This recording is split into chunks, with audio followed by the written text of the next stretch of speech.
Maka di sini Nabi memberikan rekomendasi bahwa ini adalah pengobatan Arab yang paling baik. Hadis Uyainah ibnu Husnin, hadis yang sahih. Maka di hadis yang ke-8, dan ini bab terakhir dari bab yang pertama, bab keutamaan berbekam, dari Ibnu Abi Syaibah, dari sahabat atau dari tabi'i Asy-Sya'bi, berkata dulu Nabi, Ani Sya'bi qala kana Nabi sallallahu alaihi wa ala alihi wasallam yaqul khairud dawa ad-dud was-su'ud wal mashi wal hijamah wal alq. Maka sahihnya di sini berkata Asy-Sya'bi dari Nabi. Maka di sini adalah hadis yang dhaif, namun datang dari berbagai jalan yang tadi kita sebutkan, maka bisa naik kepada sahih li ghairih, maka bisa dimasukkan ke kitab ini menjadi hasan li ghairih atau sahih li ghairih. Khairud dawa, dan ini pendalilannya, sebaik-baiknya pengobatan adalah disebutkan wal hijamah, adalah berbekam. Maka inilah 8 hadis dari bab yang pertama, keutamaan berbekam. Dibagi oleh penulis dari 8 hadis ini 2 pasal. Pertama, para malaikat dulu di langit tidaklah di saat Nabi melaksanakan Mi'raj, bertemu kepada Allah di atas langit, maka melewati para malaikat, kecuali para malaikat menyuruh dia dan umatnya untuk berbekam. Ini menunjukkan bahwa berbekam adalah suatu kemuliaan yang besar. Dan di bab yang atau pasal yang kedua dikumpulkan juga hadis-hadis oleh penulis dari keutamaan berbekam, dia itu dari 5 hadis. Khairud dawa, di hadis Al-Bukhari dan Muslim disebutkan inna afdola dan inna amsala ma tadawaitum bihi al-hijamah, sebaik-baiknya dari pengobatan yang ada pada kalian adalah berbekam. Maka selesai dari bab yang pertama, dan kita masuk kepada bab yang kedua, dan sistemnya seperti tadi diringkas. Al-babu tsani hukmul hijamati mubahatun. Maka bab yang kedua, hukum dari hijamah, dia adalah perkara yang mubah. Maka di sini beristidlal penulis dengan 2 hadis yang akan kita sebutkan. Pembahasannya di sini adalah hukum hijamah secara mutlak.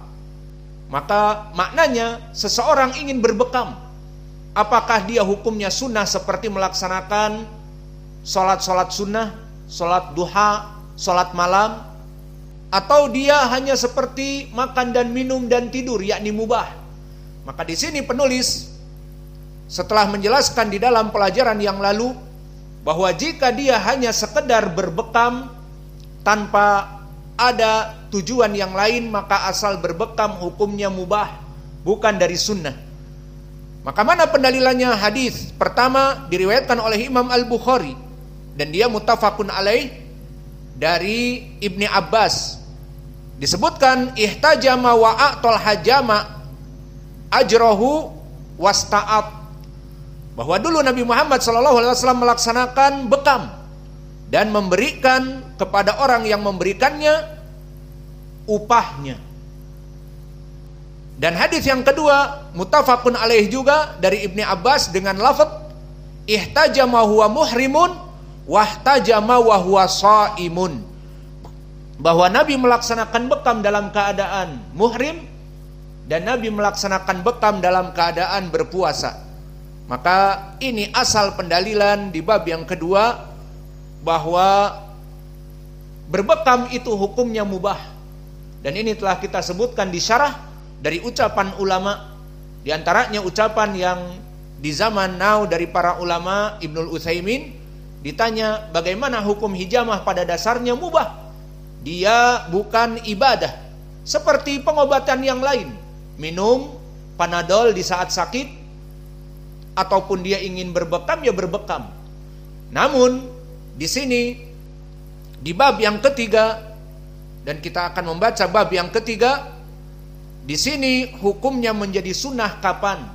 di saat dia bekam itu dipilih sebagai pengobatan, maka dia adalah sebaik-baiknya pengobat. Dan dulu Nabi mengambil bekam ini sebagai pengobat, baru masuk kepadanya perkara yang sunnah. Maka kita masuk kepada bab yang ketiga, al-babu tsalitsu, bab yang ketiga, at-tadawi bil hijamah minal umur al-mustahabbah syar'an. Di saat dipilih ingin mengobati dirinya dengan berbekam, tidak dengan meminum pil kapsul, tidak juga dengan melaksanakan amaliyah ataupun operasi di zaman now, atau tidak melaksanakan kei, tidak mau dibakar kulitnya dengan besi panas, maka di sini dia memilih dengan bekam, maka pemilihan pengobatan dengan bekam menjadi hukumnya sunnah. Maka kita masuk kepada hadis yang ke-11 dan 12 dan 13 karena penulis memasukkan 3 hadis di sini.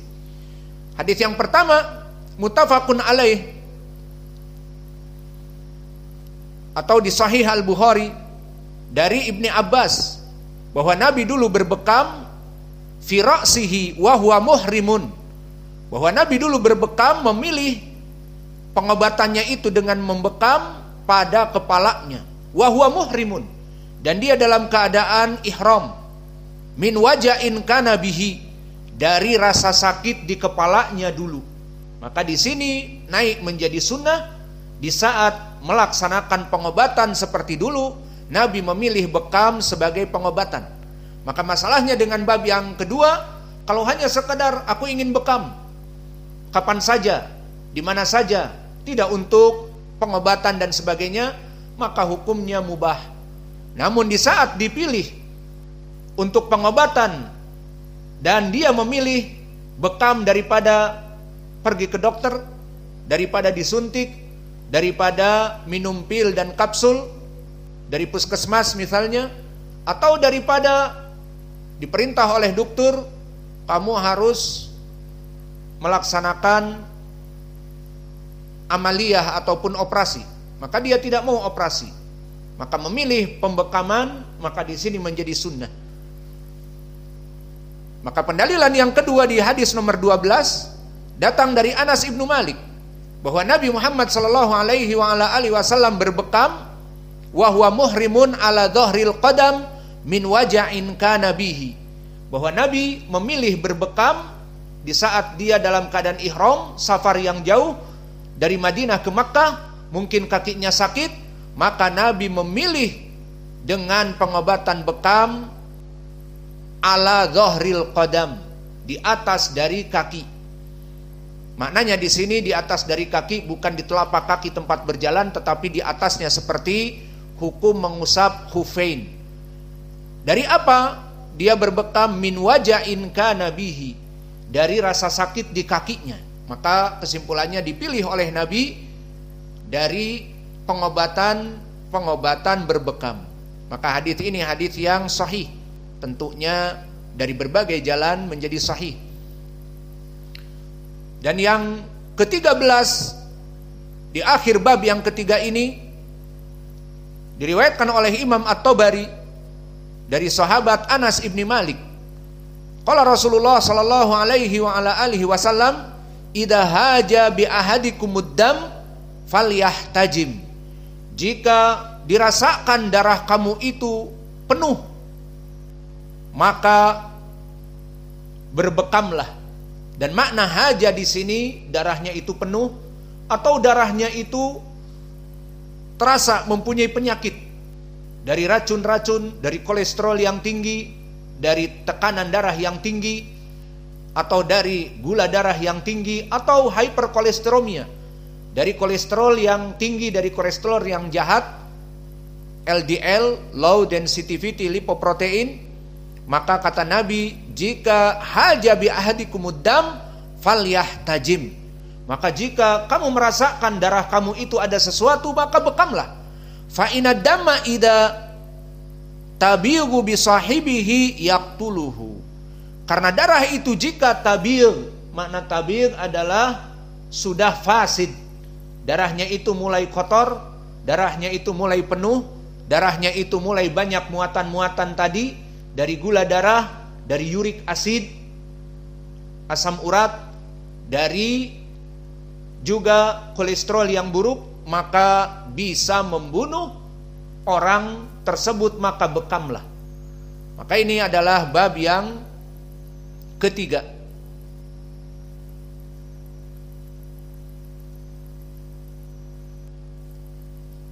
Cukup atau ditambah? Cukup saja. Maka kita cukupkan 3 bab, dan dari 3 bab ini telah kita baca 13 hadis. Maka insya Allah di pelajaran yang akan datang kita akan membaca bab yang keempat dan seterusnya sampai selesai. Wa naktafi ila huna wa jazakumullahu khaira wa barakallahu fi ilmikum.